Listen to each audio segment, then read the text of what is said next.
So that's what I'm saying. The text is like an object. It's gonna change perspective based on where you're standing. I don't know. Hello? Can you hear me? Can you hear me? I missed you, baby sweet. It was a day. It was a day. Please tell me you're seeing this too. From Seattle, we're Drinking the Movies. I'm Taylor Baker. And I'm Michael Clausen. Welcome back to Drinking the Movies. We are not drinking something from Hellbent Brewing Company today. What are we drinking? We are drinking a Harvest Lager from Sean Morris Cascadian Ape Brewing in Woodinville, Washington. I think it's delicious. I agree. This is my first sip. Let me have some more. Ooh, yeah.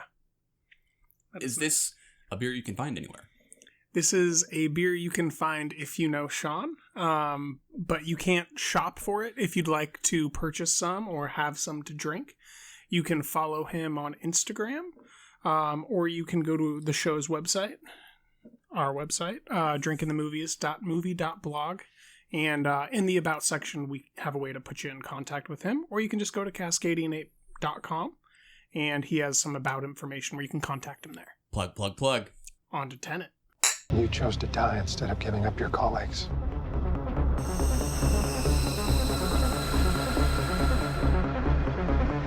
That test you passed? Not everybody does. Welcome to the afterlife. To do what I do, I need some idea of the threat we face. As I understand it, we're trying to prevent World War III. All right, we just watched the trailer for the new Christopher Nolan movie, Tenet, starring Elizabeth Debicki, Robert Pattinson, John David Washington. Mm-hmm. As What do well you as think? a little Kenneth Branagh. As well. Michael Caine. Yeah. I'm super excited. This is awesome. Time dilation, solving some sort of a World War III catastrophe event. Watching beautiful images go in reverse as actors seem to be moving forward, and I can only question how this was shot and how difficult it was for the actors, depending on if they were moving backwards in their performances so that it would appear forwards while the objects were moving back. Wow. Yes, please. How about you? You're on board. I think it looks as thrilling as you would expect a Christopher Nolan movie to look. I like that he's working with, these new kind of up-and-coming actors. That's exciting. Yeah, Kenneth Branagh, Michael Caine. Well, Nobody's. Michael Caine's been around the block, I suppose, but Robert Pattinson, John David Washington, that is his name, right? Yeah, John David Washington. About those three that all, are so familiar that I feel like I'm getting it wrong. But just excited to see those guys in it. Debicki, too. Yeah. She was really good in that one movie that I didn't care for. Widows? Yep. Yeah. That's it. Plot-wise, it almost feels like a Mission Impossible movie, right? Where you'd expect Ethan Hunt to be trying to prevent some kind of nuclear holocaust. Well, I think that literally was the plot of the last Mission Impossible. Yeah, but it looks like it too, right? It's got that same, to me at least, the same lighting scheme of that tungsten tone. Yeah, but also characteristic for Nolan, takes itself very seriously, not the light kind of tone that you get from the Mission Impossible franchise by any means, which I usually still really enjoy. So I have high hopes. Agreed. On to Joe Wright and Tracy Letts' film Woman in the Window. I am able to see.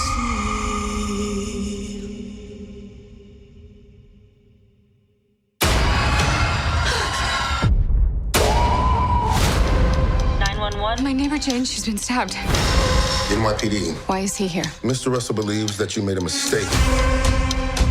You have never met my wife. We spent the evening together.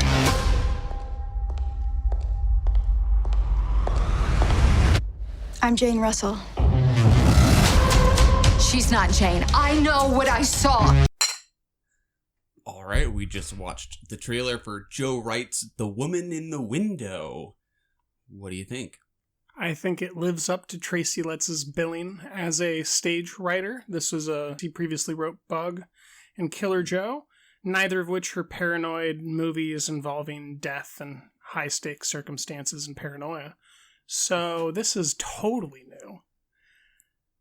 Not. This looks fantastic. I'm extremely excited for something like this to be coming out in May. I thought that the cinematography looked interesting throughout. I love seeing Gary Oldman reteam with Joe Wright. They just won that award a couple years ago for Darkest Hour together. Anthony Mackie, Brian Tyree Henry, Jennifer Jason Leigh, Julianne Moore with Amy Adams. Stunning lineup. Just a impeccable lineup, and I'm thoroughly excited for this thriller. How about you? I think I am with you on this one. Looks like a compelling mystery to me. I love these three actresses, so right off the bat, it has my interest. I'm less familiar with Tracy Letts' screenwriting work. I don't think I've loved a Joe Wright movie before, but he never seems to drop the ball either. I guess. He's never underwhelming at some level. Yeah. Sometimes I just feel like I want like a little more personality from his filmmaking, but they always seem very kind of solid and sturdily built. So I will show up for it, no doubt. Good. Have you seen Bug or Killer Joe? Bug was the Michael Shannon one, right? Correct. William Friedkin. Yeah, I did see that way back in the day. Yeah. Yeah. Okay. So I guess I have seen one at least. Okay. Killer Joe, also good. Killer Joe, I'm not familiar with. Who was in that one? Emile Hirsch and Matthew McConaughey and Juno Temple. Was Sam Shepard in there maybe? I can't. It's got a really ridiculous lineup. I can't remember it off the top of my head, but it's one of my favorite films the year it came out, which was maybe 2011. Can't remember though. Got to catch up with it. On to something shiny and sleek. Michael Bay's Six Underground. One. We don't even care about what they say. You could take out some truly evil people. He's stuck at the stairwell. Guys, I got a bad idea. Don't have bad ideas. I have good ideas.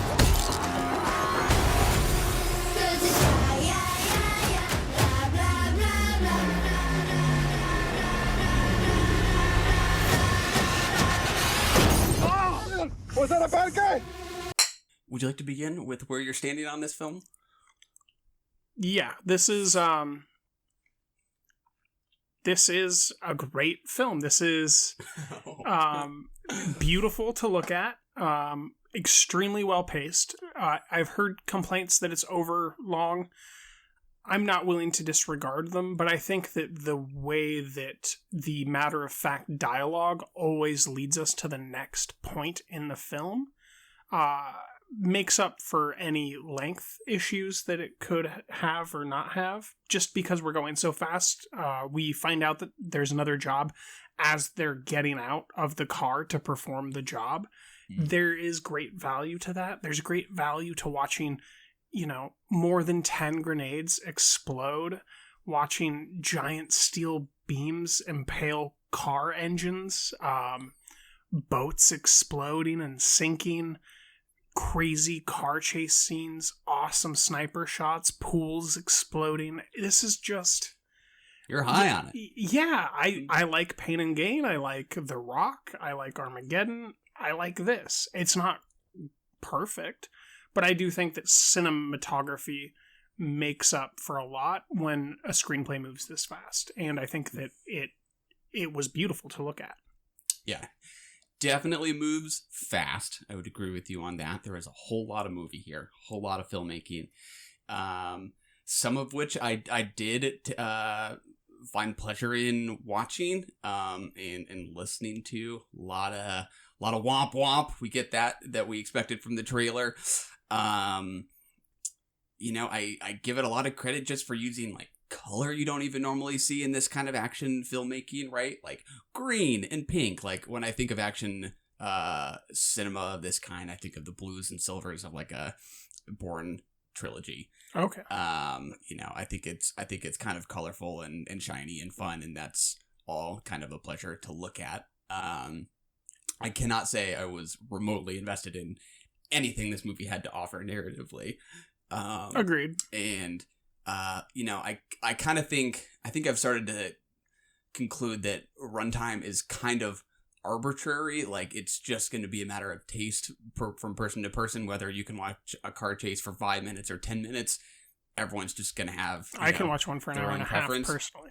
I think I had my fill by, and there was still 30 minutes left to go.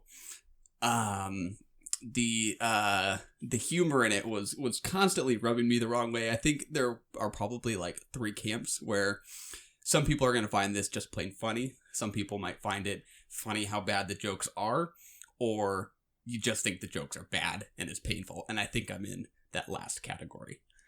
Are you in one of those 3, or are those unfair characterizations? Those are fair characterizations, but I, instead of moving vertically, move horizontally in a camp that had all 3 of those views throughout.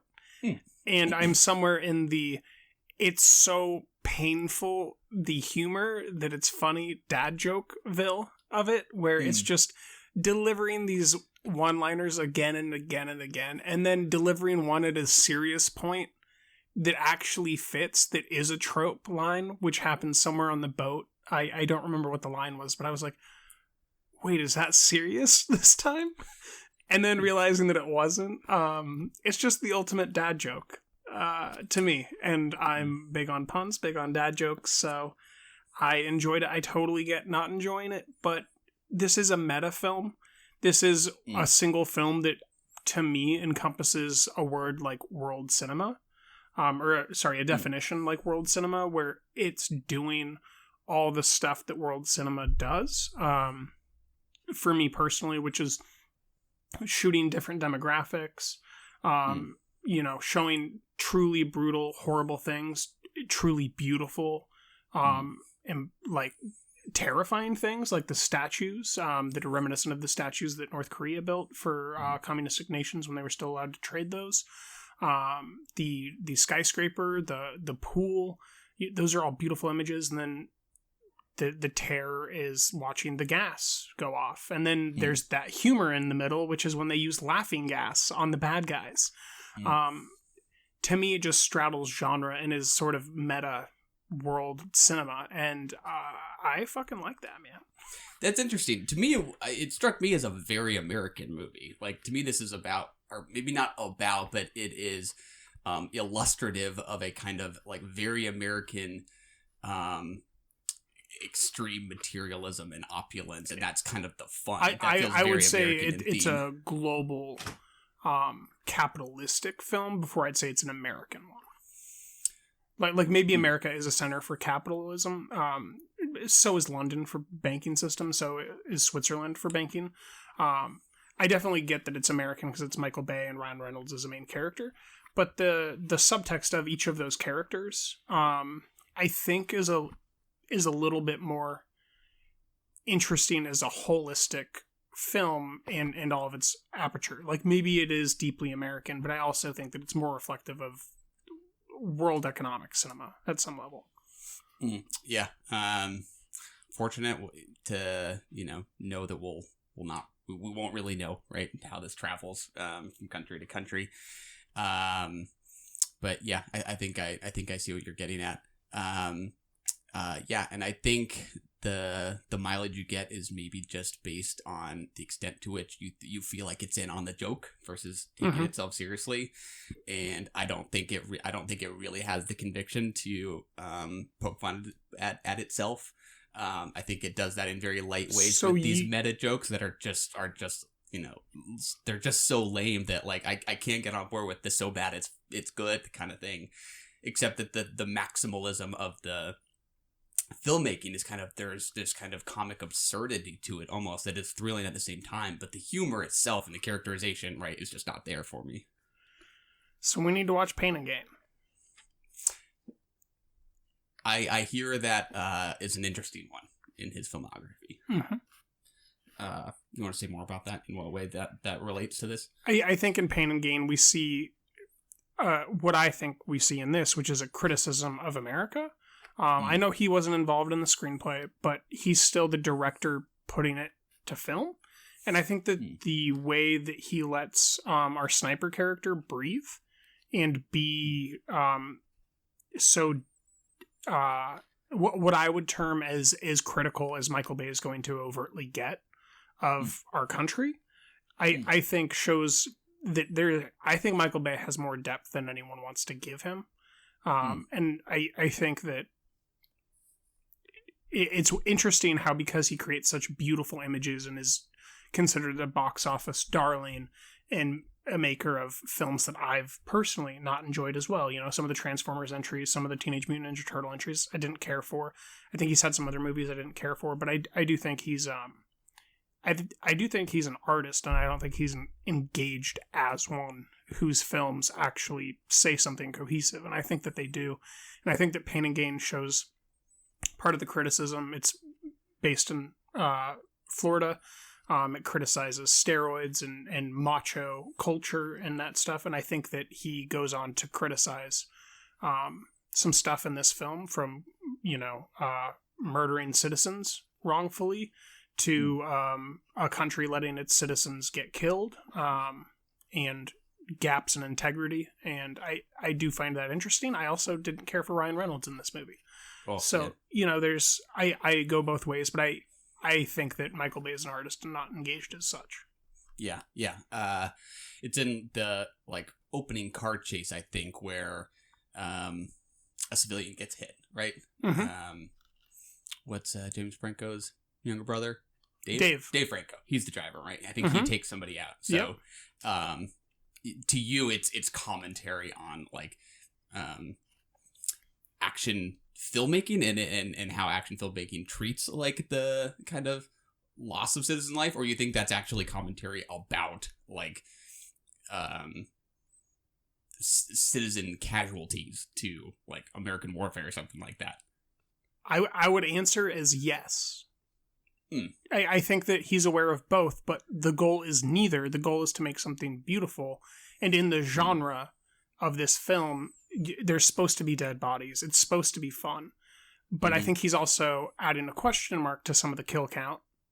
And I think that the fact that you have a duality question is what I think makes this interesting, and why I think that he's more of an artist than anyone wants to really talk about. Yeah, I don't know. I just get the sense that we wouldn't even be having the question about whether or not he has something to say if it weren't just for the maximalist aesthetics. It's just because it is so over the top that we think, oh, maybe he's onto something, rather than what the structure of the narrative and the characterization has to do with any of these points. I don't know. I just struggle to. I think it's tough for me to suggest or think of that as indicative of his worldview versus just for comic effect. I think it's hard to argue one way or the other. That's why I don't feel comfortable arguing one way or the other on that. But I do think that he has feelings about that, and I don't know that the film's going to say exactly what they are. But I think that the way that a Tracy Letts screenwriter, or way that a Greta Gerwig screenwriter, the way that their feelings live in the very text of the film itself is not how Bay would express such emotions. He would express it visually, because he's a visual artist, not a writer. And I think that he's had some interesting stuff to say on a whole. I think there are patterns between, the first Transformers, Pain and Gain, this, Armageddon, The Rock. I think there's something that exists there about the artist that I personally find intriguing. I get why other people don't, and why it seems surface level, but there's a reason why he keeps selling well as well, and that's because he makes beautiful images. And I think that maybe his imagery could be dynamic in the point where he could be saying three things at once, the way that a painting can. And just because it's a movie doesn't mean that many images in it can't do that. Like when the grenade launcher breaks the man's nose in slow motion before the grenade goes off, exploding the car. Yeah. Yeah, I mean, I think what we've talked about so far is what we think he thinks he has pulled off with this. Maybe I should just rephrase and say that in no way did this movie make me reconsider action filmmaking or anything about American vigilantism, if that's the word. Oh, because I think it's very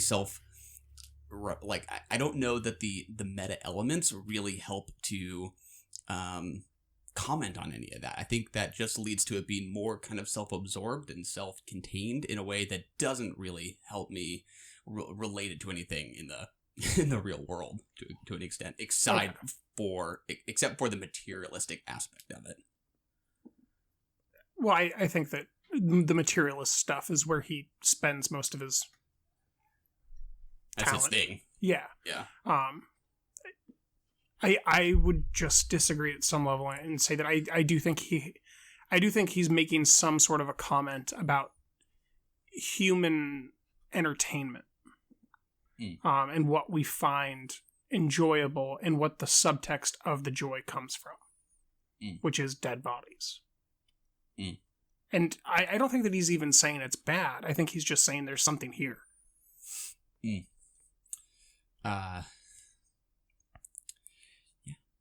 Perhaps I can't say the ideas came across my mind when I was watching it, and I think the maximalism can kind of get in the way of that for me.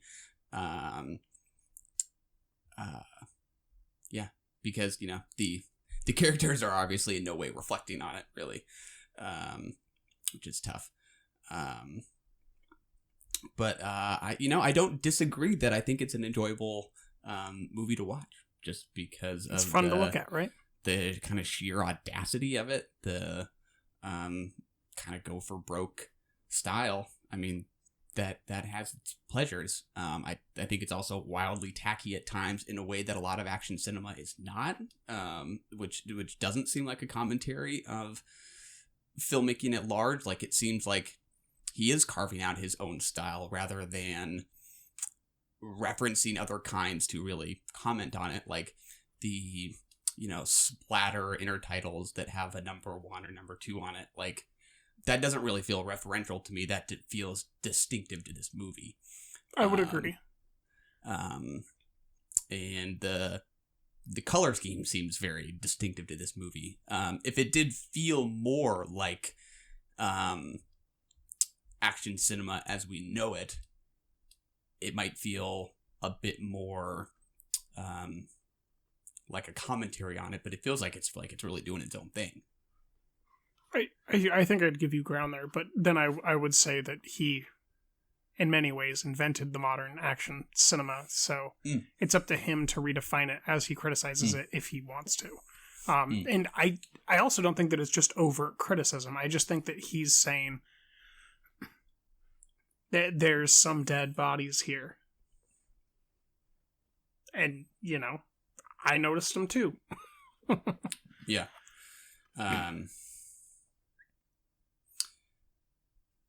Yeah, so death was like a theme for you in this. That's interesting. For sure. I mean, think about how totally against action cinema Dave Franco's death is. Totally underwhelming. A small trickle of blood. He's dead. We have a conversation. There's that stupid Fast and the Furious talk about family. Then we're going again. It's interesting.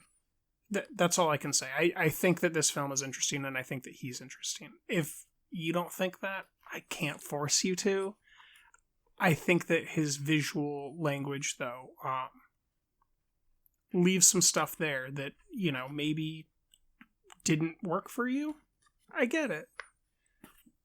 Well, yeah, I mean, we can talk about, like, the group itself. I mean, which to me, I still don't know that I have a great sense of. I mean, there's this talk of them finding freedom in death and how that leaves them with no consequences to their actions. And yet they choose, to do benevolent things with that freedom.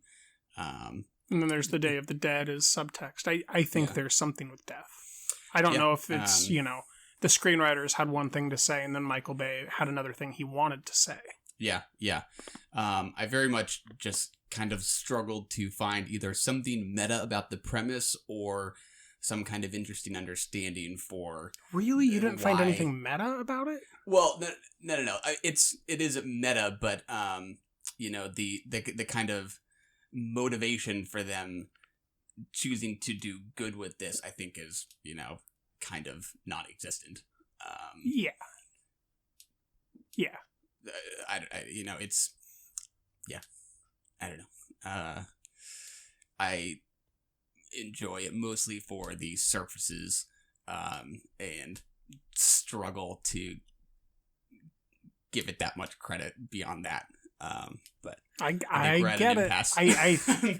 I think that I think that when you say like the sentence you just said, like there's something great on the surface and there's not much underneath that. Like, yeah, I think there's characters in this movie that are villains that do the same thing. That are all about the surface and not about that under stuff, like the villain. To me, there's even in criticism, I can see corollaries where I think that, at being charitable, I think Michael Bay deserves at least enough respect for us to say maybe he knows what he's doing, considering how good this movie looks. And how incredible the action cinematography is.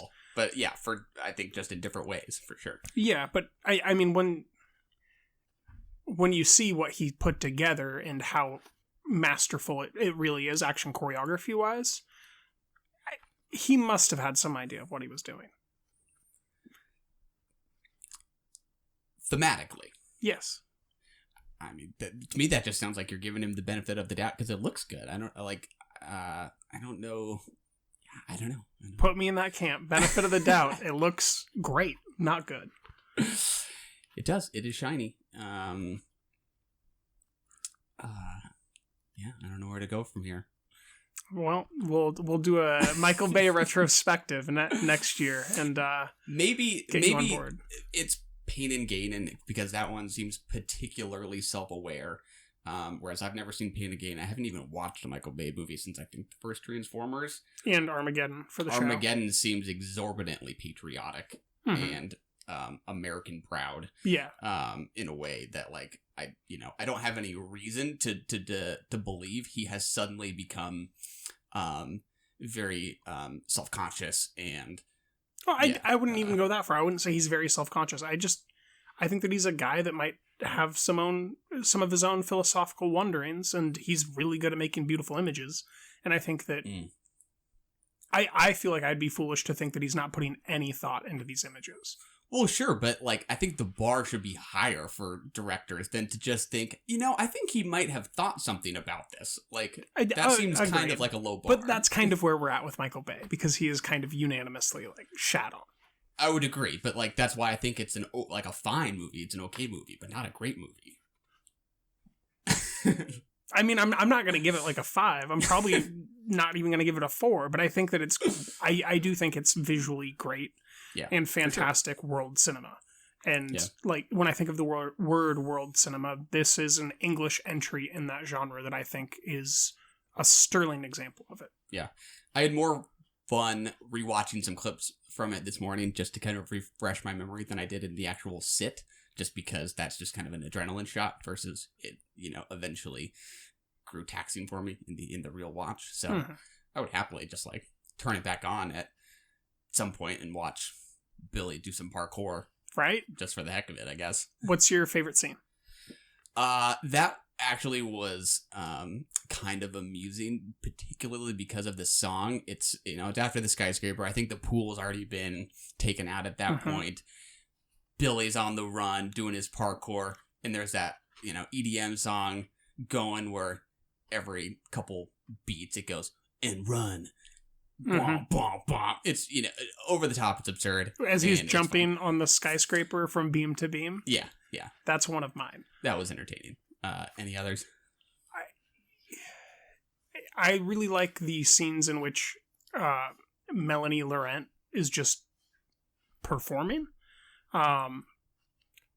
there's kind of a classic Hollywood vibe mixed with 007 to some of those scenes where she's on the boat, just interacting with people, moving through slyly, and you're like, it's such a tone change, but it's so well managed through the editing process that I just really enjoyed the scenes where we were just kind of lurking around the boat trying to go find, a handle to press down on. Yeah. Well, that is Six Underground from Michael Bay, streaming now on Netflix. In beautiful 4K. Aquí pasan cosas más graves que eso. Está pasando algo mucho más grave.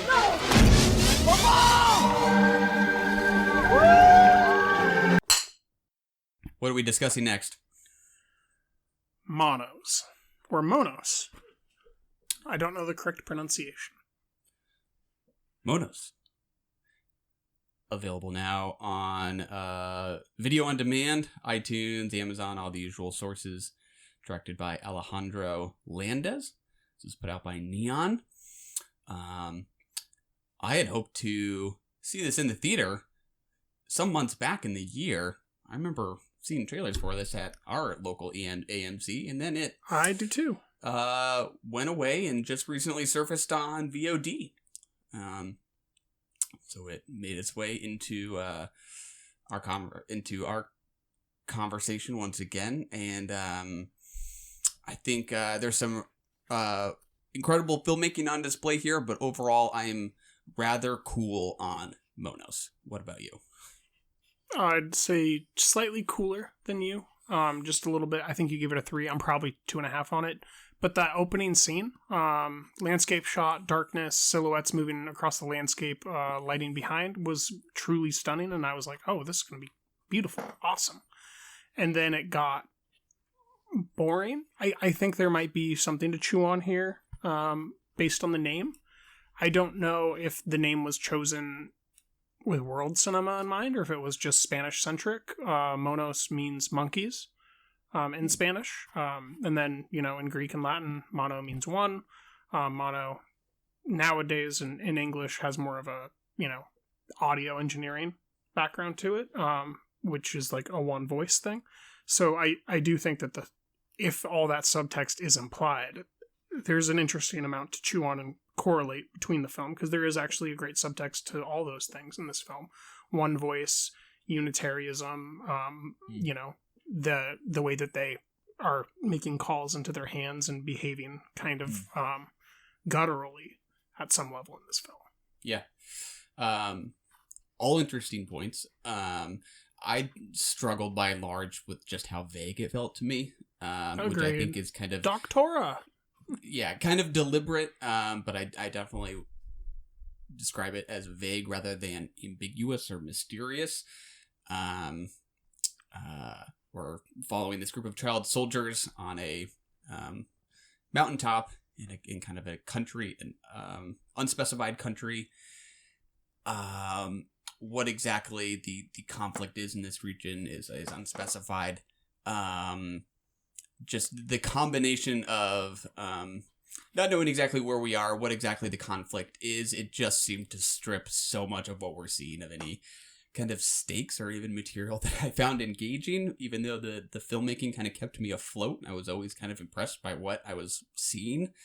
To me, there's kind of this weird tension between how it's trying to get specific in introducing us to these characters by like giving them kind of these quirky names, right? Rambo and Smurf, Boom Boom, Lady. Yeah.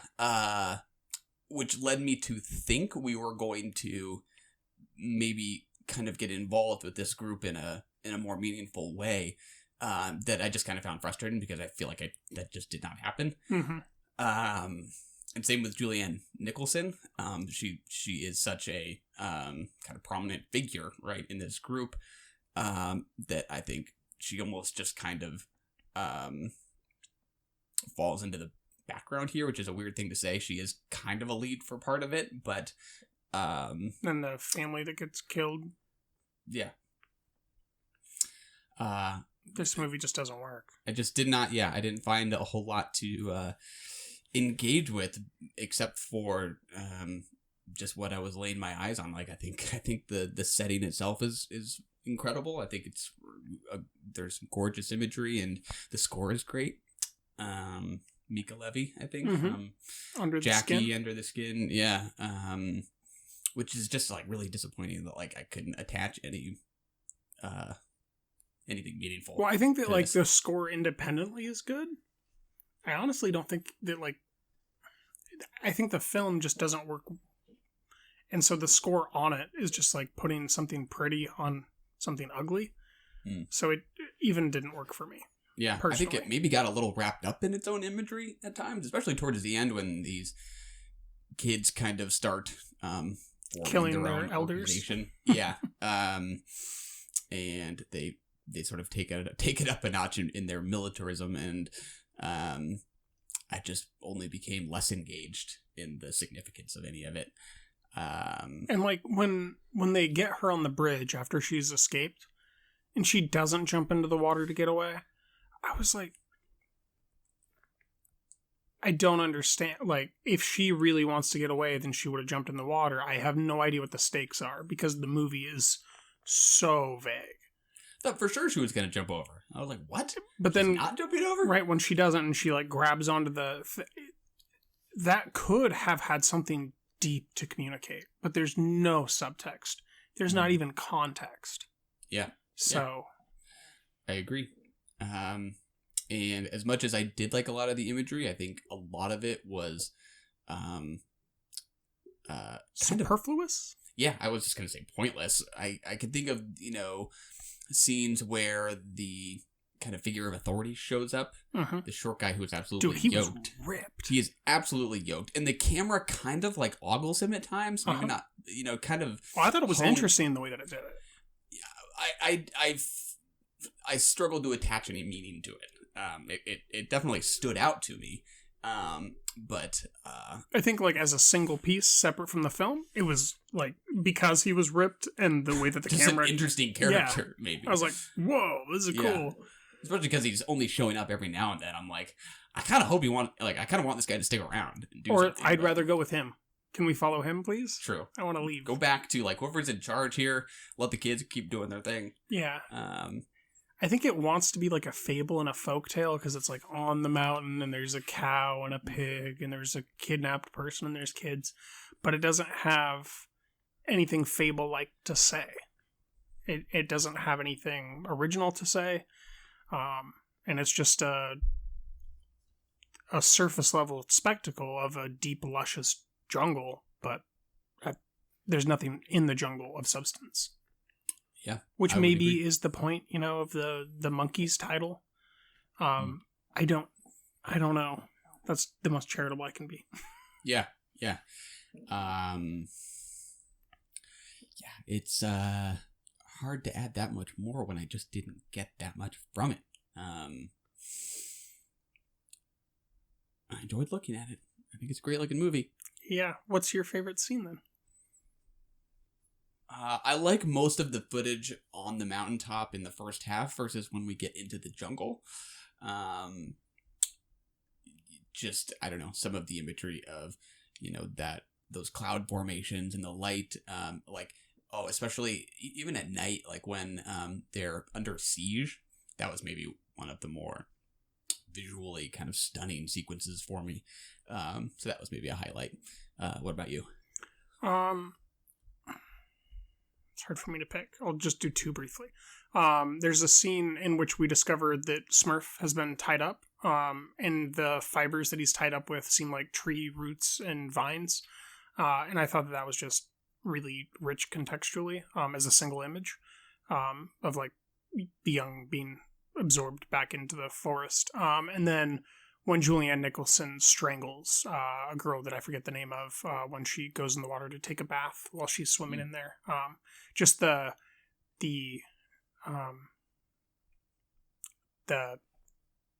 two different tones managed with her being imprisoned and swimming backstroke and seeming relaxed in such dark circumstances, and us kind of feeling relieved with her that she has this moment cutting into this brutal destruction of this young girl who deserved to die because she was imprisoning Julianne Nicholson, but it was still a brutal scene. Definitely. Yeah. A lot of the camera work coming in and out of the water. There's a lot of it. I did think was pretty cool. Yeah. I don't have anything else to say, unfortunately. I thought this would be a lot richer. Me too. Moving on. To Richard Jewell. You're a suspect. You don't talk. I talk. Say it. I don't talk. This might be the only way to clear your name. I want you to say there's a bomb in Centennial Park. You have 30 minutes.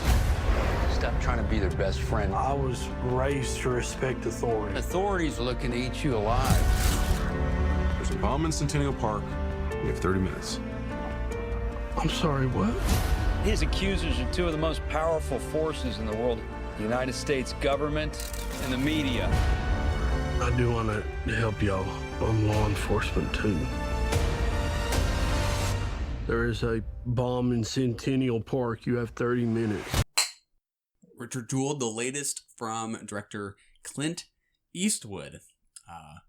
We had another Clint Eastwood movie just last year in The Mule. Mm-hmm. I'm quite a bit higher on this versus The Mule.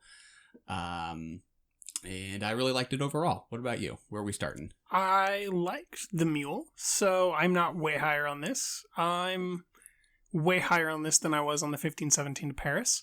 If I'm going to repeat you, I really like this movie. I enjoy almost all the performances.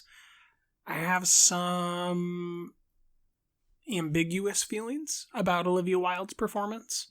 Not that she wasn't good, but that maybe the character is what I have questions about. For sure. It's a little bit of a perhaps unfair characterization. I think that is a fair sentence. Okay. But I thoroughly enjoyed spending my time with Kathy Bates and Sam Rockwell and our lead, whose name is Paul Walter Hauser. Thank you. Who I did think was phenomenal. I mean, I think I have the exact same feelings as you about the Olivia Wilde character. I'm not familiar at all, or I was not familiar at all with like this true story. Neither was I. I couldn't tell you anything about the actual Kathy Scruggs. I think you also didn't know which way it went, right? Like where the story goes? Yeah. Yeah, not really. Yeah. At okay. all, actually. Yeah, I had no idea if he actually did it or not when I went into the theater. I take that back. I did suspect he did not do it, but whether or not like he was going to be punished and then maybe later found innocent, that I actually did not know. Okay. But I was pretty confident he didn't do it. You thought he might have done it, huh? I mean, it's a Clint Eastwood movie, so I didn't think he did it, but I thought that if he did do it, that would be very fascinating. Yeah. But I just didn't know anything about it at all. I mean, God, what would we have been, 4 or 5 when this happened, right? Yeah. It's 95? Mm-hmm. 95, 96? Yeah. Yeah. Yeah, so with Olivia Wilde, it just seems like it might have stooped very low in how it goes about sort of villainizing her. Yes. To say the least. But I did like how it villainized John Hamm. Right? I will say. And I think it really goes for the kneecaps in her in some pretty uncomfortable ways. But the interesting thing is that like she's presented as this vindictive, vicious character, and then she tries to do the right thing for almost the last third of the film. So I might just have my balances out of whack. I definitely think that the beginning presents what is perhaps an unfair characterization of a real person, but I think that the end,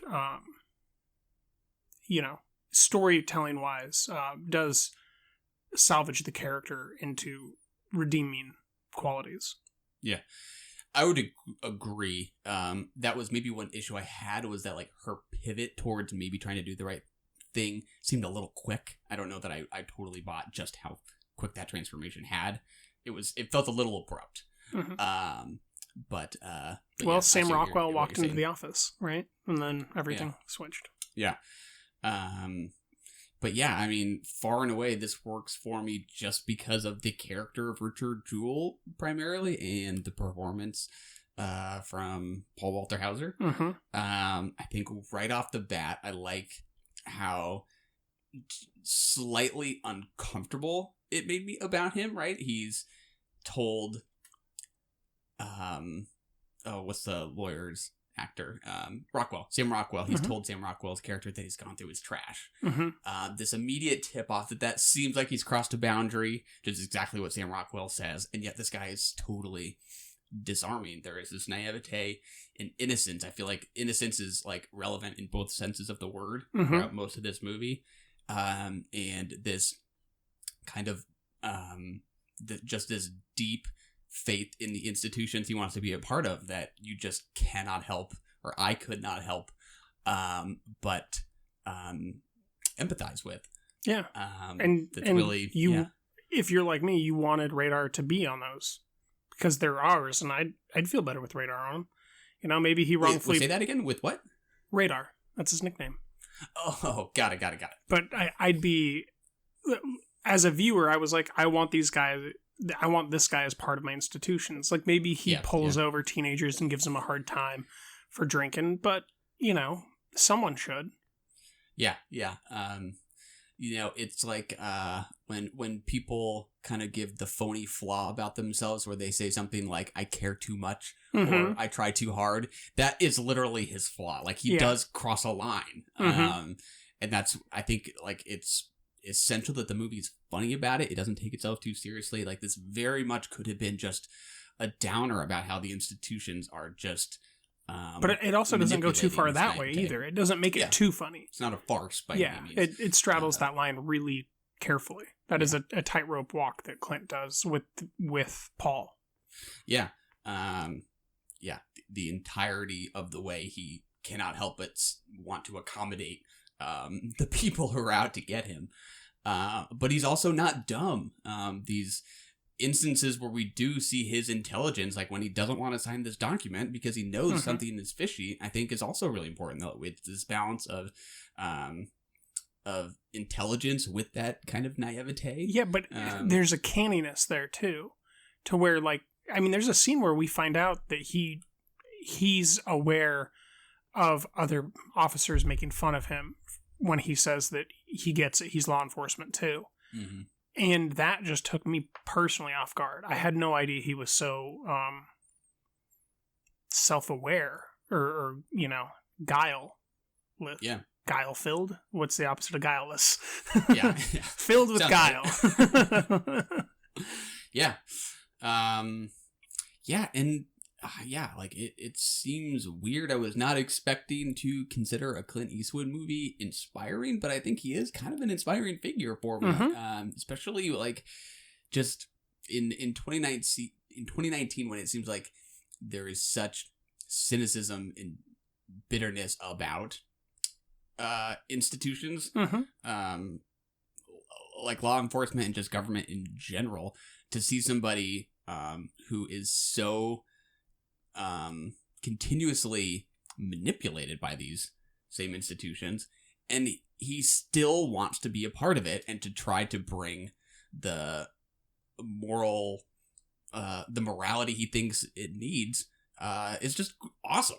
I love it. But it's he brings morality to the top from the bottom, right? If it's a ladder, he changes the top rung, and then at the end of the film, he is, a fourth rung on the ladder. He's in there working, and he kind of changed the allowances at some level, it seems, in this film of what the FBI can get away with, which carries on our Dark Waters love in many ways. I really enjoy this film thematically. I think that filmmaking wise, it's a little uneven for me. There's scenes that I didn't, or there's some cinematography I didn't care for. I won't say scenes because I think that I enjoyed almost every single moment of performance in every single scene. So that's an unfair characterization, but I don't think that it was visually perfect by any stretch of the imagination. But some scenes did look really, really good. Notably for me is the flashback while in Dream, where he places himself on the bomb to save the few people who get hurt. Mm-hmm. And the emotional transference that Eastwood is able to convey through that, like how deeply affected Richard is, but that anyone was hurt on his watch, is what makes him such a rich character and what allows his performance to breathe deeper, because he's being leveled up by the director in those really careful, meticulous ways that are, subtext, context, and background. Yeah, I would completely agree. There's nothing I can point to in terms of what he does with the camera or the mise-en-scène that I was really taken with. It was just kind of satisfactory in those terms. Never Some office framing was pretty neat. Yeah, and just kind of those drab office spaces and his kind of the framing of the interrogation scene house. I liked. Yeah. The stairs. I thought the stairs were shot really, really interestingly while the house was being rifled through. I'd have to go back and look. It gave me kind of a Sean Baker vibe where, it's just like they're just sitting on these plain cement steps and it's visually appealing to look at some level. And more than anything, it's interesting to look at, which is really weird to say. I don't know why that's true. It just, for me, it was. Yeah. The one kind of flourish that stood out was when Sam Rockwell's character is doing the timing of the walk from the park to the phone booth, and it's that's a cool edit. Cutting to the Olympic race, and those are kind of exchanging stakes with each other, which is kind of fun. That stood out just because there was basically none of that kind of thing otherwise. It's pretty straightforward in the direction. But yeah, I think the performance just carried me all the way, and the character is just fascinating to me. That someone's belief can be so deep that they will go through something so miserable and still want to be a part of this institution that anybody else would want nothing to do with anymore. Yeah. I think is great. I love it. Quiet heroism. Yeah. Just he just refuses to become cynical. And he was attempting to live a hidden life. Oh, I like that. We haven't told everybody where we're going this episode title-wise. Hint, hint. And it's just a great performance. I think he's super fun to watch and super funny. I was laughing quite a bit. I was too. Not like laughing, but like chuckling. Mm-hmm. Random question. In the bar scenes between Olivia Wilde and John Hamm, I didn't know what it was until very recently that it reminded me of. But the way that they're shot and framed and set up actually reminds me of Martin Scorsese's The King of Comedy bar scenes. Did you get any of that? I remember the bar scenes. I'm kind of trying to remember the style there where the camera was. Yeah, the bartender wasn't too important. Always, out of the 2/3, they're in focus. As far as 2/3 rules go.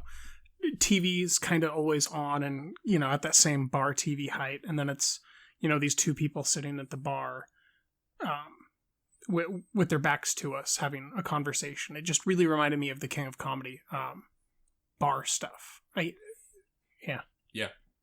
Little nugget there. Yeah. In terms of the performance itself that Olivia Wilde gives, I mean, it's just very unambiguous, kind of how terrible she is. Like, I guess it's okay, the performance. I don't know that I have problems with that. It's just the thought that it went after the character of Kathy Scruggs in the way that it does, that it's just leaves you with a rhythm. When you look at the published articles, those also that she had, that also leaves me with a bad taste in my mouth. Yeah. I think there is something. It's maybe uneven that just because she's a woman, I'm saying this, because at some level she's doing the same shit that I applaud Jake Gyllenhaal for in Nightcrawler. So, which is something I thought in the film. I was like, it's weird that I'm like kind of uncomfortable with her role here, whereas like I'm cheering for it in Nightcrawler, even though it's fundamentally terrible.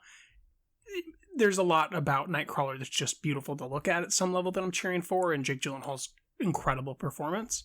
But it's also a weird balance where I'm like, why? Well, yeah, I mean, you're right. I mean, I can enjoy watching unlikable characters. Here, it's just the fact that this lady existed. Yeah. She's since passed away. It's debated whether any of this is accurate. So just the idea that, Well, I Clint thought would that all say, the let's- articles in the film are articles that were written by her.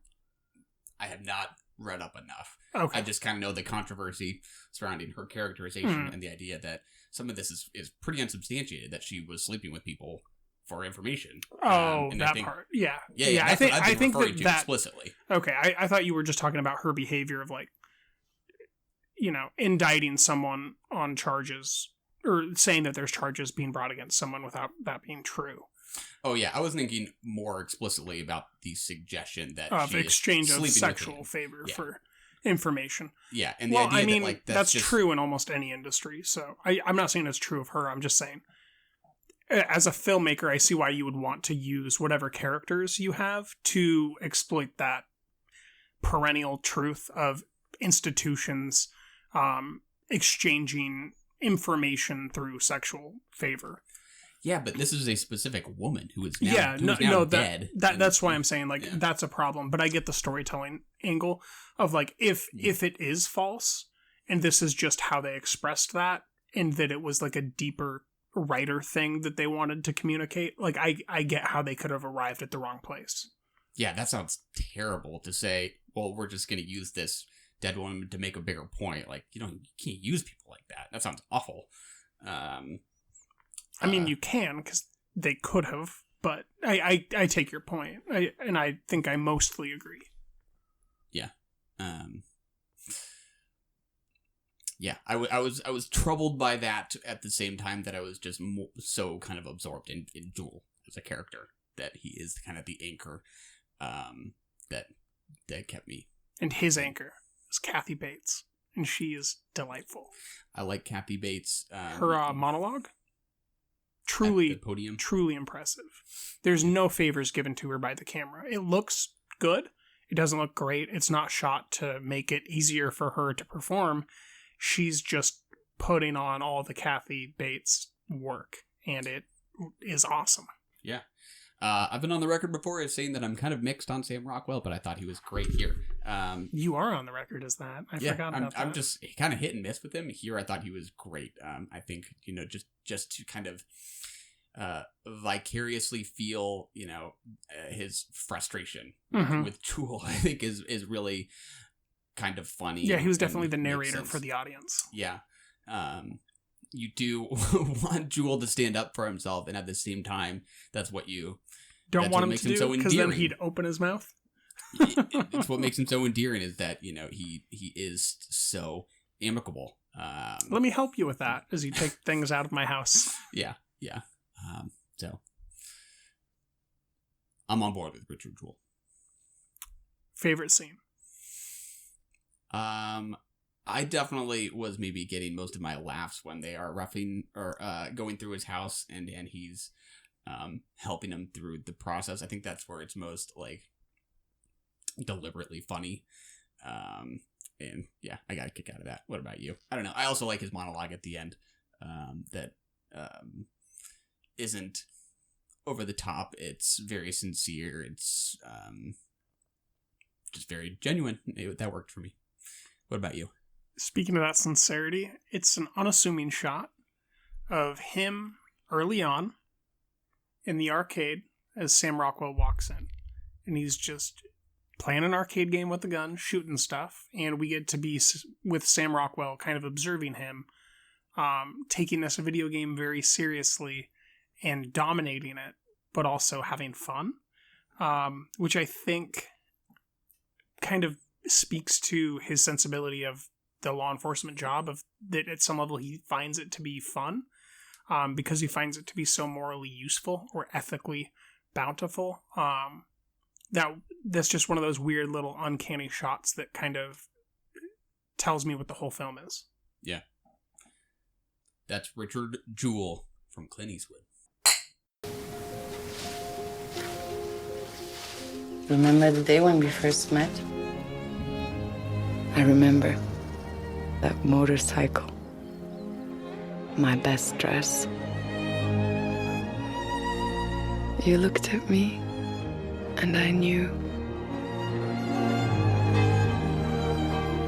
how simple life was then.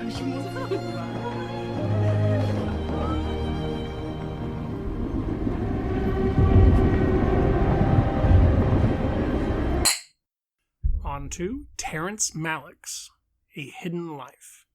What do you think of this title, Michael?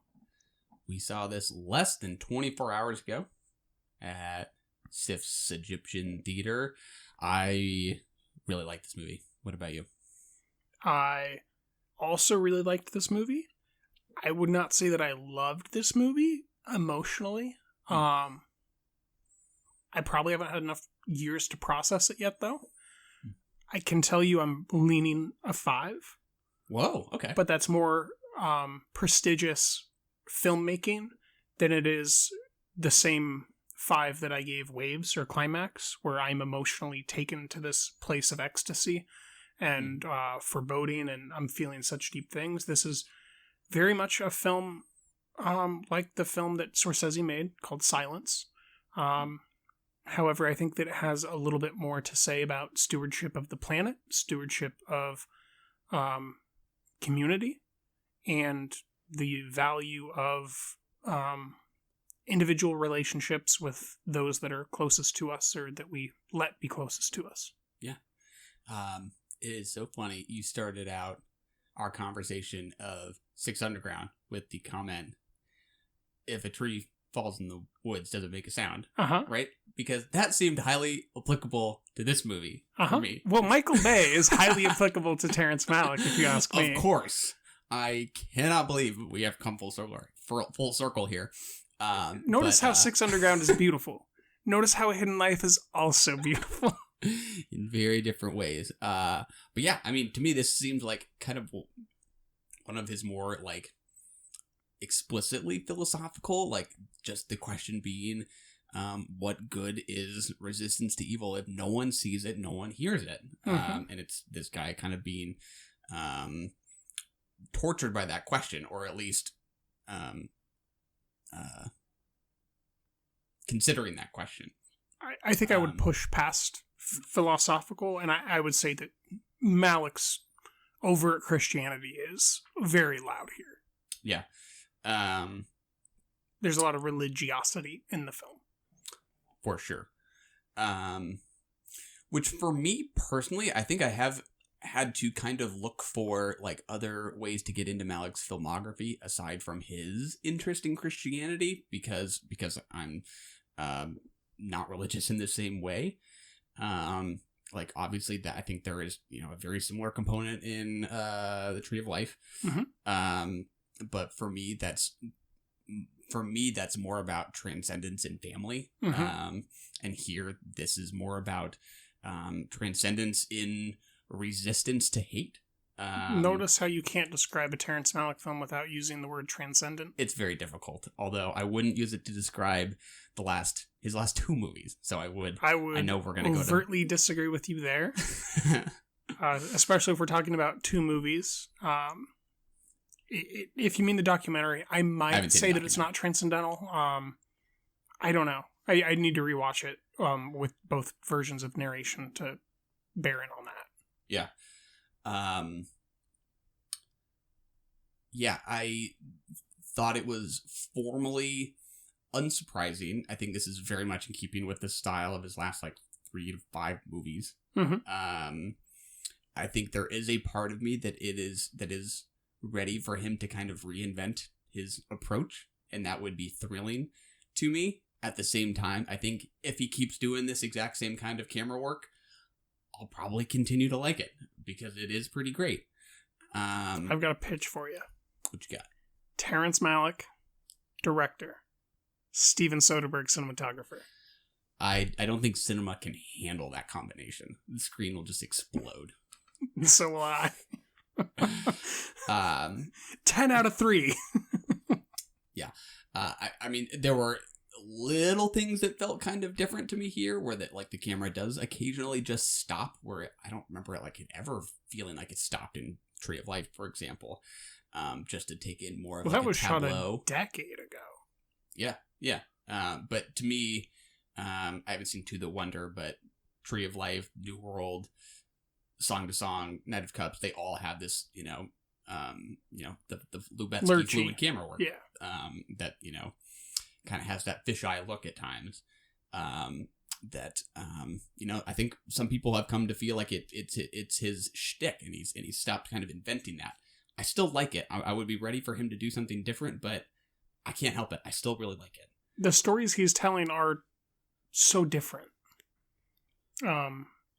If that's how he's comfortable telling a story, and they're all this different and rich, as much as I want to see him be an experimental filmmaker and go and try to make 3 films in a year the way that Werner Herzog does, I also don't. I want him to be the stoic filmmaker that has not compromised his integrity for 40 years, that's been making master level works his entire career, and is the director that every director goes to when they say, this is my favorite director. Mm-hmm. I love him. Yeah. So it doesn't feel overly familiar in any way, the aesthetic approach? No, almost all of it feels familiar. However, the way that it's all brought together is what seems unfamiliar. Because it does feel like Silence. But it also feels like Mother. There's so many layers to the metaphor in this film. Just looking at hands ripping weeds and carefully placing a worm outside of where they're digging, and planting those potatoes and letting the worm slowly ease back into the soil. It's extremely metaphorically rich, and is only best described by one single word, which is transcendental. Yeah. Both religiously and transcendental film. They're separate definitions. Transcendental Christianity is also its own thing, but I think that he's all of them. Besides, Lynch's Meditation. Oh, right. Yeah, I thought it was gorgeous, to say the least, and I think the setting's just kind of heavenly. Good word, yeah. To me, I'm almost kind of grouping Malick at this point between his period films and his modern stories, and I think I'm gravitating more towards his period pieces, and just kind of how, even with that digital look, they still feel very tactile. In all the examples you listed feel very tactile, and I was just not expecting this movie to be as romantic as it was. Going into it knowing that it's about a conscientious objector. Well, it's actually based on a book that is the collected love letters that they exchanged. Yeah, and those letters, we hear those in voiceover. We're usually, after a certain point, watching him imprisoned, and yet these there's always kind of this warmth to the letters. He even says like, "Warm greetings from your husband from jail." It's kind of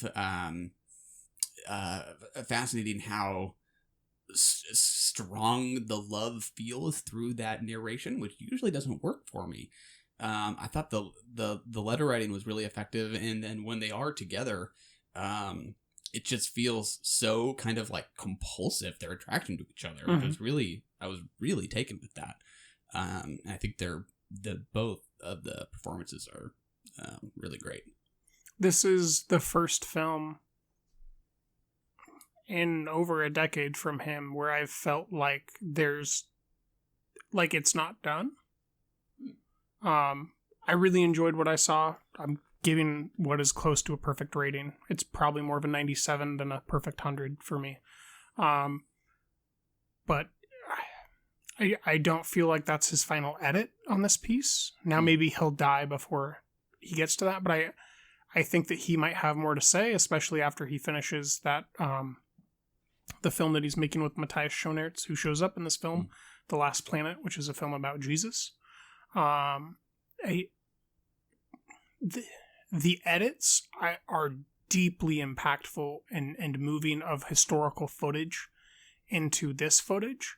However, I think there's a version that Malick would make without the historic edits that show us the footage of the original footage of the rise of the Third Reich and the behavior of the Third Reich, whether it's the trains or the Jugendkinder or just the Nazi Party having parties and palisades and those types of things that we see. I think that he might have an edit of the film that robs it of that context and focuses more on the relationship in spite of. I don't know what to make of this single image we see of the people in the village dancing wearing the anti-Semitic masks. That's the only time that really pops up visually, other than the two moments where we see a Jew living in the woods. I feel like I know there's more footage for him to pull from, and I feel like the story's not done being told. I heard that the longest take they took was 43 minutes. That tells me there's an immense amount of footage, and if The New World wasn't done after the first theatrical release, I personally feel like this is one of the same, where it's just not done yet. So did you say you think you would prefer edit without that documentary footage? I think I would, and I want both versions. That was like my favorite touches. That felt different for me too. That's why I'm still chewing on it. That's why it's still here. But I feel like the other version without that can do something different, and I feel like this film can also do something different, and I want both. I'm saying I'm greedy, and I want both. Yeah, I mean, for me, that was like a distinctive feature. If you take that out, it's too much like the rest in style.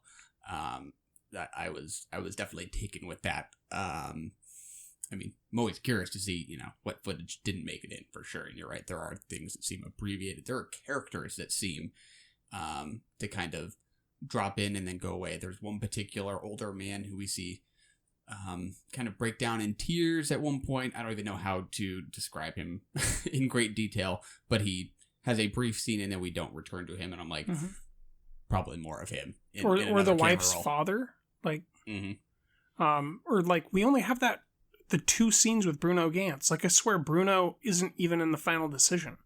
Like, did he die while they were shooting that? You know what I mean? Like, I'm pretty sure I did not see the same person in his seat during the decision for Augustine to die. Yeah. So, I mean, that, more Matthias Schoenaerts. Yeah, I feel like there's probably 2 hours of just your boy from Transit and Augustine just hanging out in jail. Yeah. I liked his role in this. Yeah, I mean, I imagine there is more. Seems possible that there will be another cut. For me, I think thematically, I kind of feel like I got more than enough. That I don't know that like that much more footage would radically alter what I got from it. I mean, I think I'll still be kind of wrestling with the decision he made. I love how it depicts it to be somewhat of a mutual decision. Like it, not that Malick would ever be one to really indulge in tropes, but the dutiful wife character, right, is what many filmmakers that's where they might go awry here. But I love those quick scenes of them talking about it together, which I thought were really moving. And what the value is of rebellion when no one sees it, I think is something that wouldn't change that much for me with additional footage. Yeah, that stuff is not what necessarily pointing at. Like those particular things, like what you're talking about is I mean, right there, it's how much does it change visually versus when it ends and he dies and we hear the death bell, how many people are affected by it? During the film, when she's walking through town, how many people are affected by his conscientious objection? All of them are affected by it. So it's a very interesting thing. I think there is a almost wholly different way of watching the film that still meditates on stewardship of the land and the value of doing the right thing that just reads different. Yeah. And I'm not saying it'd be better. I'm just saying I want to see it. Just different. Yeah. Yeah, I think for me, kind of the linchpin and what I was able to take away from it, and if I rewatch it, maybe I will realize that this was just, I took this out of context, but there. So you're going to rewatch it? Well, at some point, I imagine. Probably not imminently. But I think there's a line from our main character's mom who says to his wife, like, he wasn't like this before he met you. Yes. Or something like that. And, if you read his decision as resistance because he thinks God will judge him, just because of my own belief system, that doesn't resonate quite as deeply with me, although Agreed. It's no less aesthetically appealing. But the idea that it wasn't until he fell deeply in love with someone and built a family that he started to his moral instincts only intensified because of what the kind of world he wants his family to live in. That's where it was rich for me. Yeah. And that seems very much in keeping with the theme of transcendence in family that we get in like the Tree of Life. Yeah. So that was definitely that's where I'm kind of getting that metaphorical idea of stewardship, right? We're seeing them be stewards of their town. We're seeing them be stewards of their church, of their country, of the land, of their family, and that it's important. And that almost every shot of them when he's not in prison is them doing something for the community, for the land, or enjoying each other's bond from that is an extension of the bounty that stewardship brings. So to me, this is almost as metaphorically deep or more or equal, whatever I want to say, I don't know, as Aronofsky's Mother. Like, there's just so many different facets in this beautiful jewel to look at. It's interesting. First Reformed kind of darted across my mind, as that seemed to me like another character kind of tortured by the evidence of evil in the world. Or I just thought more about Paul Schrader than I did about that particular film. I mean, characters in a spiritual crisis that is his territory. I just picture Schrader screaming at the sky with his fist balled up. Probably. Yeah. This guy never lashes himself on the back. No. But yeah, that darted across my mind. Just this kind of maddening contradiction between like what can be so beautiful in life, like the natural beauty of the world, and such evil at the same time, and how that can just feel irreconcilable. And then there's you resist it. The implicity of or like the church's implicity in it was interesting. In a moment, he goes to speak about his doubts with the bishop, and the bishop won't actually say anything. And then as they walk away, there's a conversation that, and the bishop was played by Michael Nyqvist, and he mentions to his wife, who's played by Valerie Pachner, that he thinks that he couldn't talk about it because he has his own doubts, and he suspects that Augustine was a spy. Mm-hmm. That had a lot of depth to it, to me, because I know that Malick is Christian, and just that he's willing to criticize the church. I found very rich because the church was one of the biggest supporters financially of the Nazi Party. Yeah, I assume I don't know much about Malick personally, but I would have to think he's Christian, but definitely not Catholic. correct? Maybe he had some kind of Catholic upbringing and I don't has since rejected think that. so, but he's very public. He does not lead a public life. Pretty private. He is very much the opposite of Paul Schrader. Yeah. He is not an angry unbeliever. He is a deeply empathetic believer. Private. Very private. Yeah. I don't think that... I like the mystery. Yeah, I don't think that it would even be too helpful to know the exact particulars of his religion either. So yeah. I mean, that's always an interesting angle, but there's just too much here that's depth for that to be truly to be helpful in pointing you towards the correct pole of north, I guess. Yeah. So I think this was put out by Fox Searchlight, who also put out Jojo Rabbit and The Shape of Water. So in a year where we get both Jojo Rabbit and A Hidden Life, it seems like Jojo Rabbit's got more of the marketing dollars so far this year. It certainly does. Support that decision. Yeah, I can't believe this is getting... Well, I believe it was supposed to get a wide release. I can't believe it will. I'm just glad that Fox paid to have it made. And that he got paid real money to have something that comes out in theaters. I don't remember Night of Cups or Song to Song coming out in theaters. Voyage of Time did very brief stints at public institutions that have IMAX theaters, like OMSI or the Pacific Science Center. But it's been a long time since he's had anything be commercially viable or considered as such.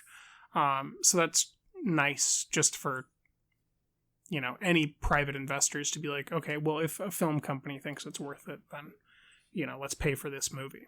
Yeah. Which to me, like, you're right. It is great that it has gotten a release. To me, it's not like inaccessible by any means. Like, it's kind of bold in its approach, and I don't know. I mean, I just would have to think that many audiences that are not going to see this would still find it deeply romantic and deeply moving, because there's a pretty clear narrative here. I would agree, and if the month was March, I would be more pushing with you, but this is in shot in the dark awards fair film. That won't qualify for foreign language because they don't speak German, which is one of the few things that really bothered me, is that they didn't speak native German throughout. It really took me out of it because normally he's super particular about like evoking the truth of an area and its time, and that is a huge break for me. That definitely is the biggest negative that I have with the piece. But I can't imagine anybody who sat through Blade Runner 2049 and liked it, but would never do that again, would ever want to sit through this. And, and that's kind of the next thing that I can think of that's 3 hours long that a wide audience went to see. And even then, a lot of people that liked it didn't like how long they had to sit there. Yeah. And so, I mean, it's a great for cinema fans. The Malik always has been. To me, it's like the new world. The folks that want to see it are going to love it, and the folks that are on the fence are going to have more complex feelings about it. So it is hiding in theaters, but it is not entirely hidden. Go seek it out. That's A Hidden Life. And that's a wrap for this episode of Drinking the Movies. Run! Go! Get to the chopper! We have to go. I'm coming with you. That was brilliant. You're the best and we love you! And that's another one in the can.